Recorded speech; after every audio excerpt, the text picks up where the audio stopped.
Hello guys, কেমন আছেন? আশা করি ভালো। অনেকদিন পর ভিডিও করলাম। তো নিউজ, কি নিউজ আছে? সবই তো ব্যাড নিউজ। ব্যাড নিউজ বলতে ২ বৃহস্পতিবার গেল। কিন্তু আশানুরূপ যে ভিসা হওয়ার কথা ছিল, ভিসা মেসেজ আসার কথা ছিল, সেই মেসেজ অনেকেই জানেন আসেনি। এবং দেখা যায় ১ সপ্তাহে চমক দেখা যায় এবং ২ সপ্তাহ ৩ সপ্তাহ পর সবকিছু নিভে যায় এমন একটি অবস্থা। একটা শহরের মাত্র ভিসা রেডির মেসেজ খবর পেয়েছে সেটা হচ্ছিল মেসিনা। যেহেতু ইটালির এমন একটি অবস্থা, অনেকেই কিন্তু অনেককে দায়ী করার একটা আমাদের মধ্যে সেটা কাজ করে। দায়ী করব কাকে? ইটালি এম্বাসি না ইটালি অ্যাম্বাসেডর? এখন অনেকেই যেটা দেখতেছি যে ইটালি অ্যাম্বাসেডরকে দায়ী করতেছেন। বিষয়টা কিন্তু গভীরভাবে যদি দেখেন, তাহলে ইটালি অ্যাম্বাসেডর সম্পর্কে যদি আপনি একটু হিস্ট্রিটা দেখেন, তাহলে কিন্তু আসলেই কিছু আ চমক তথ্য পাওয়া যায়। যাই হোক, ইটালির অ্যালগরিদমের নাম নিতেছি না। তিনি আপনি যে অ্যাম্বাসেডর আছেন তিনি কিন্তু ২০২১ থেকে ২০২৩ সাল পর্যন্ত ছিলেন কোথায় জানেন? অ্যাম্বাসেডর ছিলেন হচ্ছে ভিয়েতনামে। তো আপনি যদি হিস্ট্রি আ একটু ঘাঁটেন তাহলে বুঝবেন যে ওই সময়টায় ভিয়েতনামের ভিসা নিয়ে যে অবস্থা ছিল ঠিক বাংলাদেশে সেরকম অবস্থা। ওই সময় যদি আপনি নিউজ পেপারগুলো ঘাটাঘাটি করেন ভিয়েতনামে সেইম সমস্যা ছিল। অনেক ভিসা হওয়া, পাসপোর্ট দেরি হইতেছিল, জমা ছিল কিন্তু কোনো খোঁজখবর ছিল না। ঠিক আছে? পরিশেষে তারা ভুগতে হইছে তাদের ১ থেকে ১.৫ বছর। ঠিক আছে? তারপরে তার সমস্যার সমাধান হইছে। আর আপনারা যদি একটা খেয়াল করেন, এই সমস্যাটা হয়েছিল কত? ২০২৩ সালে আগস্ট মাস থেকে শুরু এই সমস্যাটা।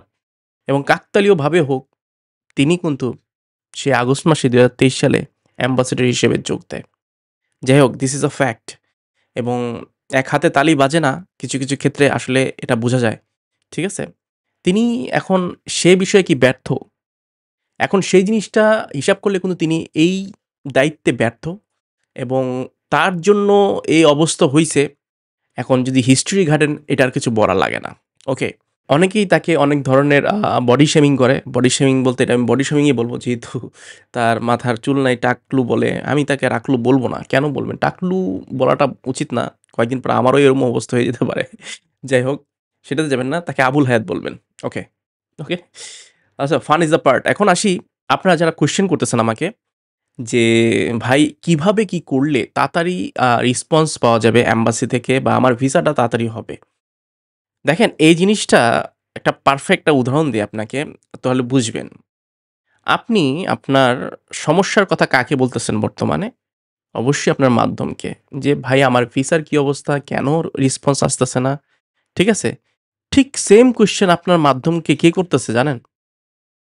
অদ্ভুত আকারে এটা সত্য কথা। সেম কোয়েশ্চেনটাই করতেছে আপনার যে মালিক আছে না? সে মালিক সে আপনার মাধ্যমকেই বলতেছে, "কি অবস্থা? তোমার কর্মী আসতেছে না কেন? বা কি সমস্যা?" এরকম অনেকেই আছে। বিলিভ মি, এরকম অনেকেই আছে। সব দায়িত্ব মাধ্যমকে দিয়ে দিছে আপনার আ মালিকের। মালিকও বলতেছে যে কি, কি করা লাগবে? মাধ্যমকে বলতেছে যে, "কি, কি করা লাগবে? দেখো কি করতে পারো?" এখন মাধ্যম কি কারণে আপনার সেই কাজটি করতেছে না, যে কাজটি করার কথা? যে আপনার কাগজপত্রগুলা পেপুত্রাতে আপডেট করার কথা। এখন সেই ভালো জানে। সত্যি কথা এটা আমি বলব 100% নুলস্থার মধ্যে 80% নুলস্থার মাধ্যমেই অনেক কিছু জানে। ঠিক আছে? মালিকও সেম কোয়েশ্চেন করতেছে মাধ্যমকে যে, "আমার কর্মীগুলার এখনো আসতেছে না কেন?" এবং মাধ্যম তাকে কি বলতেছে? বাংলাদেশি এম্বাসি সেগুলা এখন বর্তমানে আটকিয়ে রাখছে। হয়তোবা আস্তে, আস্তে সেগুলার কার্যক্রম শুরু করবে। এখন দোষারোপ দিবেন কাকে? একটা ফ্যাক্ট আমি বললাম যে মাধ্যম অনেক কিছু জানে। এত ফাইলের কাজ দিছে যে তিনি আপনার ফাইল ধরতে এখন দেরি করতেছে। আমি কিছু, কিছু কাগজপত্র পেয়েছি যেগুলা চেক করে নুরস্থা অরিজিনাল পেয়েছি। কিন্তু ২০২২ থেকে ২৩ সালের মধ্যে কোম্পানির কোনো কর্মী নাই। কোম্পানি উঠে গেছে কবে থেকে কিন্তু নুলস্থা আপনার পড়ে আছে এম্বাসিতে। এখন যখন কোম্পানি বন্ধ হয়ে থাকে, প্রেফুত্রার লোকজন যখন যায়, দেখে যে কোনো কর্মকাণ্ডই সেখানে নাই, তাহলে তারা কি করবে? তারা সেটাকে ফাইলটা বন্ধ করে রাখে। ঠিক আছে? এ হচ্ছে ইটালির বদঅভ্যাস। সেটা বন্ধ করে না রেখে হয়তোবা কোনো রেজাল্টটা দিলে তারা হয়তোবা আপনারা অনেকেই হয়তোবা অনেক রেজাল্ট পেতেন। ঠিক আছে? এ হচ্ছে ব্যাপার। এখন যখন এম্বাসি মালিকের কাগজপত্র ডকুমেন্টস ঘাটে, দেখে ওই মালিকের কোম্পানি অনেক আগেই বন্ধ হয়ে গেছে। এখন সেগুলা এম্বাসি কেন ঝুলিয়ে রাখছে সেটা আল্লাহ মাবুদ জানে। কেন সেটা রিজেক্ট দিতেছে না সেটা আল্লাহ মাবুদ জানে। এবং অনেকে এই জিনিসটা সমস্যা সমাধানের জন্য অনেক মালিক আছে, যেহেতু তারা কোম্পানির লোক নেই বা কোম্পানি সে ডিপেন্ডেবল ছিল সেই বাংলাদেশ থেকে লোক নেওয়ার জন্য, হয়তো বা তার কোম্পানি অফ ছিল অনেক দিন। এখন এম্বাসি শেষমেশ তাকে মেল করছে যে আপনার কোম্পানি অ্যাক্টিভ না কেন। তখন সে কোম্পানি অ্যাক্টিভ করার জন্য ডকুমেন্টস উকিল নিয়ে দৌড়াদৌড়ি করতেছে। এ হচ্ছে বিষয় ইটালিতে, বাস্তব বিষয়। এবং কিছু, কিছু ক্ষেত্রে কোম্পানির মালিক সেক্ষেত্রে অ্যাক্টিভ করবে না। বিকজ অনেক পেপুত্ররা তাকে ধরে বলবে যে আপনি হয়তোবা শুধুমাত্র এই বিদেশ থেকে লোক আনার জন্য আপনি কোম্পানি খুলছেন। আপনার রিয়েলিটি চেক হিসেবে দিছে কি জানেন?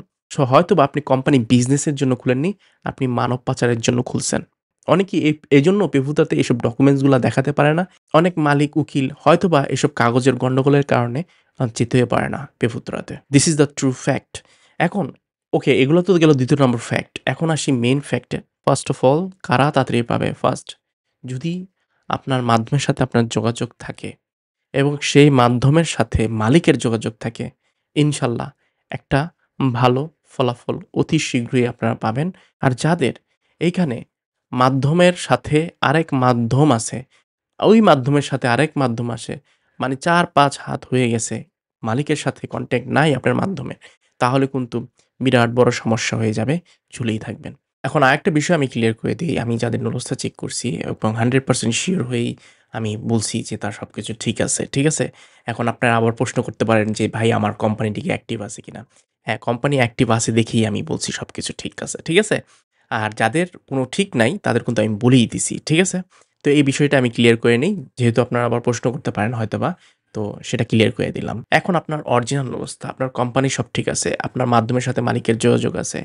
মালিক যখন পেপুত্রাতে গেছে, পেপুত্রা বলতেছে যে, "ভাই আপনার এখানে সবকিছু ঠিক আছে। Everything is okay." ঠিক আছে? যা সমস্যা এখন এইটারই এম্বাসি বুঝবে বাংলাদেশে যেটা অবস্থিত। এই কথা যদি আপনাকে বলে থাকে, আপনার দায়িত্ব হচ্ছে ওইখান থেকে একটা ক্লিয়ারেন্স নেওয়া। আপনারা কি ক্লিয়ারেন্স পাঠাইছেন কিনা? বিকজ আপনারা বলতেছেন যে আপনাদের কাগজপত্র সব ঠিক আছে আমার। তো সেই জিনিসটা কি ইটালি এম্বাসি কোনোভাবে জানে কিনা? সেটার প্যাক পাঠাইছেন কিনা? সেটা সফট কপি নিয়ে নিবেন বা সেটা ভেরিফাই করে নিবেন, হ্যাঁ, তারা প্যাক করছে এম্বাসি বরাবর। কারণ এখন দেখা যাচ্ছে কি এম্বাসি বলতেছে যে পেফুতরা থেকে সবকিছু আপডেট করতে, আবার পেফুতরা বলতেছে যে আমাদের এখানে সব ঠিক আছে, যা সমস্যা আপনার ইটালি এম্বাসি বুঝবে। এখন তাহলে আপনি যাবেন কোথায়? এজন্যই আমি এই কথাটা বললাম, ঠিক আছে? যাতে এই কথাটা বলার যখনই বলবে তখন আপনি এই জিনিসটা সুযোগ কাজে লাগাতে পারেন। ঠিক আছে? আমার ভিডিওতে অলরেডি আপনারা দেখছেন যে নুরুস্তার রিইস্যুর ব্যাপারে যারা অ্যাপয়েন্টমেন্ট পাচ্ছেন না, যত সম্ভব নুরুস্তার রিইস্যুর ব্যাপারে কথা বলেন পেফুতরাতে। সেইটা কিভাবে রিইস্যু করা যায় বা আপনার ডেটটা চেঞ্জ করা যায়, যেটার ইস্যু ডেট ছিল সেটা ডেট চেঞ্জ করা যায়।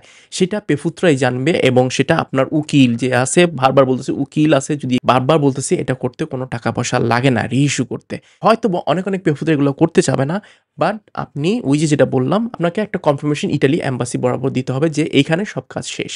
বুঝতে পারছেন? এখন আপনারা অনেকেই আছেন, অনেক মালিক আছে, অনেক মাধ্যম আছে এরকম যে কিছুই করতে হয় না বিকজ সবকিছু ঠিক আছে এবং আপনি শুধু বসে আছেন। তাহলে ভাই এটা কবে হবে? এইটার গ্যারান্টি কেউ দিতে পারবে না। ভিসা হবে, বাট এটা কবে হবে? কবে তারা আস্তে ধীরে যেভাবে কাজ করতেছে আস্তে ধীরে সেটা আগাবে, সেটা কিন্তু কেউ বলতে পারবে না। তো আমি আরেকটা কথা বলে দেই, যদি আপনারা এর মাঝে আমি কোনো ইনফরমেশন পাওয়ার জন্য কোন জায়গায় প্যাক পাঠাবেন। লেবার মিনিস্ট্রির কথা বলছি, কোন অঞ্চলের নিজস্ব লেবার মিনিস্ট্রি থাকে, সেই লেবার মিনিস্ট্রিতে আপনারা প্যাক করতে পারেন। প্যাক করতে তো আর আপনাকে যাবে না। প্যাক করলে দোষ কি? মালিক ধরা, তাই না? যেটা আপনার নুরুস্তায় আছে যে প্যাক অ্যাড্রেস, অবশ্যই সেটা মালিক ধরা আছে। তো সেই প্যাক অ্যাড্রেস দিয়ে আপনার ইটালির যেই অঞ্চল আছে সেটা লেবার মিনিস্ট্রিতে আপনারা পাঠান। ঠিক আছে? না হয় আপনারা ফরেন মিনিস্ট্রিতে পাঠান। এখন যদি আপনার বিশ্বাস না হয় সে পাঠাইছে কিনা, তাকে সফট কপি দিতে বলেন। অবশ্যই প্যাক পাঠালে একটা ডিজিটাল রিসিভ মেসেজ আসে, সেইটার একটা কপি দিতে বলবেন। ঠিক আছে? তখন আপনার প্রমাণ হবে সে পাঠাইছে কিনা। ওকে? তো এইসব বিষয় যদি আপনি একটা পারফেক্টভাবে আগান, পারফেক্টভাবে সবকিছু করে থাকেন, তাহলে আপনার কোনো চিন্তার বিষয় না। যেহেতু আপনার নুরুস্তা আমি বলছি যে অরিজিনাল আছে যাদের, এসব কাজগুলো আগে করেন, দেখেন, তারপরে আপনার একটা ভালো রেজাল্টের আশা করতেই পারেন। এইটা করলে আপনার এখন যেহেতু দেখতেছেন এই সমস্যাটা হচ্ছে, তাড়াতাড়ি হবে।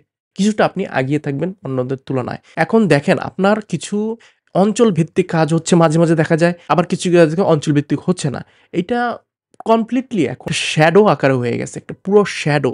ইতালি অ্যাম্বাসির পুরো শ্যাডো আকারে হয়ে গেছে।